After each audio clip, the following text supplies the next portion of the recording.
Hi hello నమస్తే. Present డేస్లో చాలా మందిని వేధిస్తున్న సమస్య కీళ్ళ వ్యాధులు, నీ పెయిన్స్.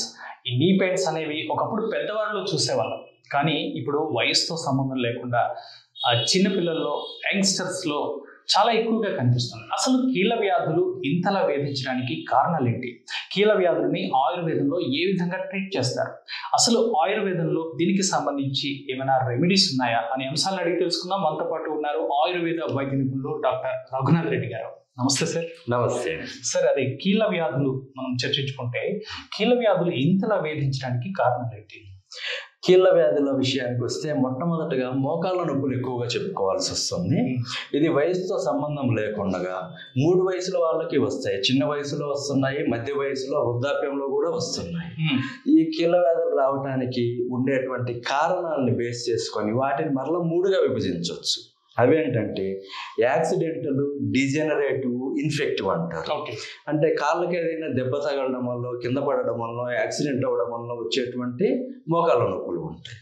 రెండవది డిజెనరేటివ్, అంటే కాల్షియం తక్కువైనా ఎక్కువ బరువు మోకాళ్ళ పైన పెడుతున్న వయసు రీత్యా వచ్చేటువంటి అరుగుదల వీటితో వస్తుంది.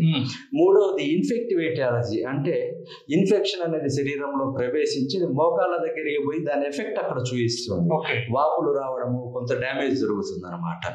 ఈ 3 రకాలు తీసుకుంటే వీటిల్లో ఆస్టియో ఆర్థరైటిస్, అంటే డిజెనరేటివ్ ఆర్థరైటిస్ అనేది ఎక్కువ మందిలో వస్తుంది. ఇది సాధారణంగా 40 సంవత్సరాల వయసు దాటిన వాళ్ళల్లో కాల్షియం సరిగా అబ్జర్వ్ కాక ఉన్నటువంటి కాల్షియం తగ్గిపోతూ వస్తుంది. చిన్న వయసులో వచ్చే వాళ్ళకి ఇన్ఫెక్టివ్ ఏటియాలజీ లేదా యాక్సిడెంటల్ ఉంటుంది. ఇన్ఫెక్టివ్ ఏటియాలజీ వస్తే కూడా తట్టుకోగలిగే ఇమ్యూనిటీ ఇంతకు ముందు మనకు ఉండేది. ఇప్పుడు ఉన్నటువంటి మన ఆహార విహారాలు, lifestyle and food habits తోటి ఆ వ్యాధి నిరోధక శక్తి, ఆ స్టామినా లెవెల్ తగ్గిపోయి ఎక్కువగా వస్తున్నాయి. చిన్నపిల్లల్లో ఎక్కువగా మనం చూస్తున్నాం. అవును, అది ముఖ్యమైన రీజన్.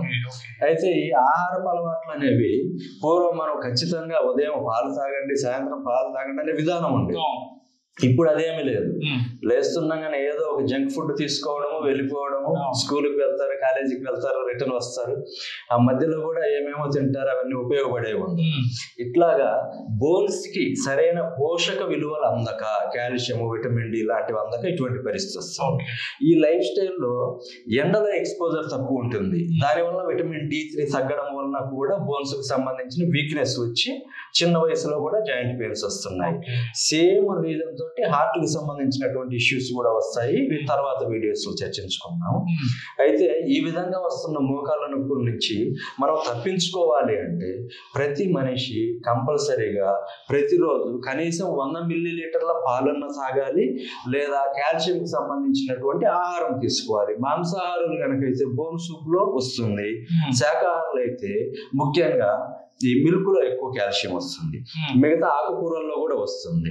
ఇది కాల్షియం తగ్గకుండా మనం తీసుకునే జాగ్రత్తలు. మోకాళ్ళ నొప్పులు వచ్చిన తర్వాత మనం తీసుకోవాల్సిన జాగ్రత్తలు ఏంటంటే, మోకాళ్ళ పైన ఎటువంటి ప్రెషర్ పడకుండా చూడాలి. అంటే ఎక్కువగా మెట్లు ఎక్కి దిగడం లాంటివి చేయకూడదు, బరువులు మోయకూడదు, అనీవెన్ సర్ఫేసెస్ పైన నడవకూడదు, సమ ఉపరితలం పైన నడుస్తూ ఉండాలి.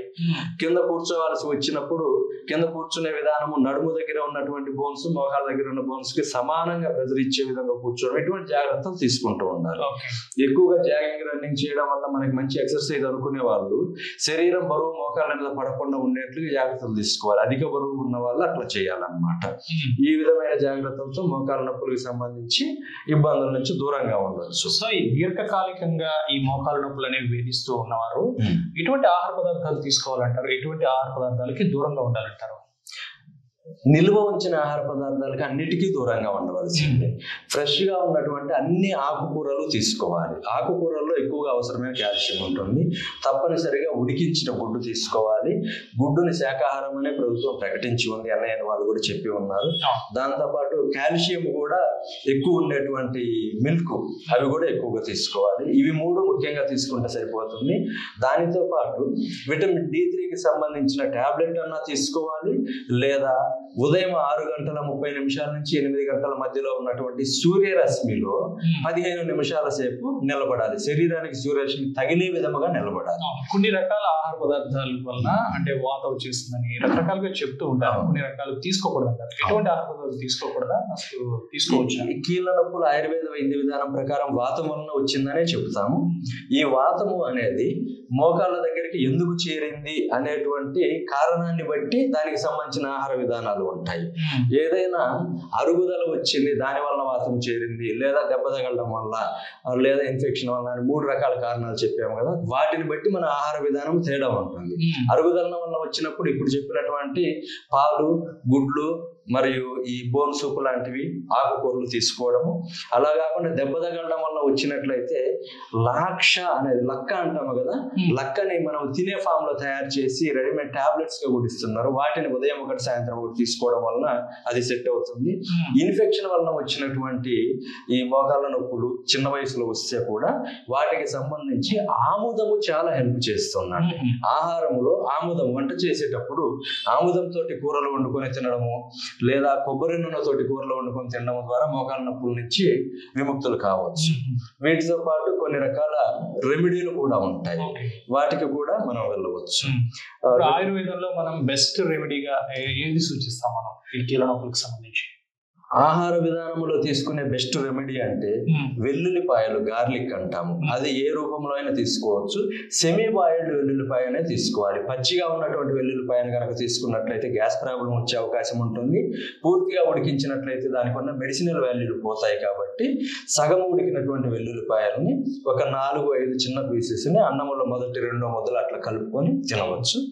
రెండవది ఆముదముని వంటలో వాడవచ్చు. అలా కాకపోతే పాలల్లో 1 స్పూన్ ఆముదం వేసుకొని దాన్ని కూడా తాగవచ్చు. ఈ విధంగా ఆహారంలో ఉన్నటువంటి రెమెడీస్. అలా కాకుండా మనం ఇంటి దగ్గరనే దీర్ఘకాలం నుంచి మోకాళ్ళ నొప్పులతో బాధపడే వాళ్ళకి ఇంట్లో సొంతగా లేదా ఇతరుల సహాయంతో చేసుకునే కొన్ని టెక్నిక్స్ కూడా ఉన్నాయి. వాటిలోకి వెళ్తే పొడికిడి అనేది ఒక సులభమైన మార్గం. ఈ పొడికిడి అంటే నవధాన్యాలను తీసుకొని సమపాలలో వాటిని మిక్సీలో వేసి పౌడర్ లాగా చేసి, పౌడర్ని ఒక గుడ్డలో మూట కట్టి, ఆ మూటని నువ్వుల నూనె, వేడి చేసినటువంటి నువ్వుల నూనెలో కొద్దిగా గార్లిక్, కొద్దిగా నిమ్మకాయ వేసి ఆ నూనెలో ఆ మూటని అట్లాగా ముంచి దానితోటి మర్దనా చేయడం ద్వారా మోకాళ్ళ నొప్పిని తగ్గించవచ్చు. ఇది ప్రాచీన కాలం టెక్నిక్. 5000 సంవత్సరాల కింద చెప్పినటువంటి టెక్నిక్స్ లో ఇది కూడా ఒకటి. ఇప్పుడు మనం ప్రాక్టికల్ గా చూడవచ్చు. తప్పకుండా ఇప్పుడు ఒక పేషెంట్ పైన చేసి మీకు చూపిస్తాను. ఇక్కడ కనిపిస్తున్నాయి కదా, ఈ మూట ఏంటంటే నవధాన్యాలని తీసుకొని అన్ని సమమోతాదులు తీసుకొని పౌడర్ లాగా చేసి మూటలో కట్టాము. ఇది కోరా క్లాత్ అంటాం, అంటే బ్యానర్స్ తయారు చేసేటువంటి గుడ్డ. దీంట్లో మూట కట్టి పెట్టుకోవడం ఎట్లాగా. ఇవి రెడీమేడ్ గా కూడా దొరుకుతాయి, పొడికిడి అనే పేరుతోటి దొరుకుతాయి. వెల్లుల్లిపాయలు, నిమ్మకాయలు, నువ్వుల నూనె మాత్రము తీసుకున్నాము.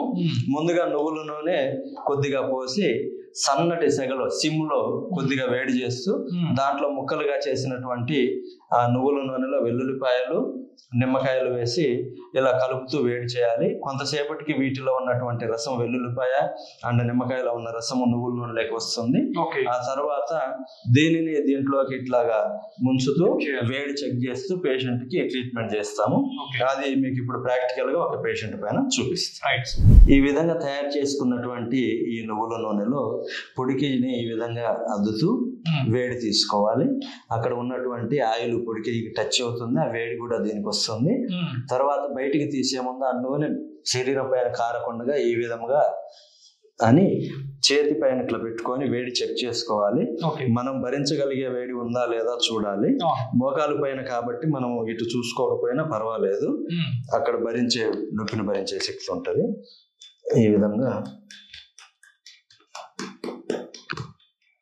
ఈ పొడికిడి మూటతోటి ఈ విధంగా కొడుతూ ఈ విధంగా రుద్దుతూ ట్రీట్మెంట్ చేయాలి.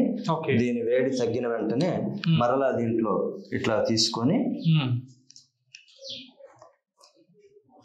నూనె కారిపోకుండా ఈ విధంగా అని మరలా వేడి చెక్ చేసుకొని మరలా ఈ విధంగా చేయవలసి ఉంటుంది.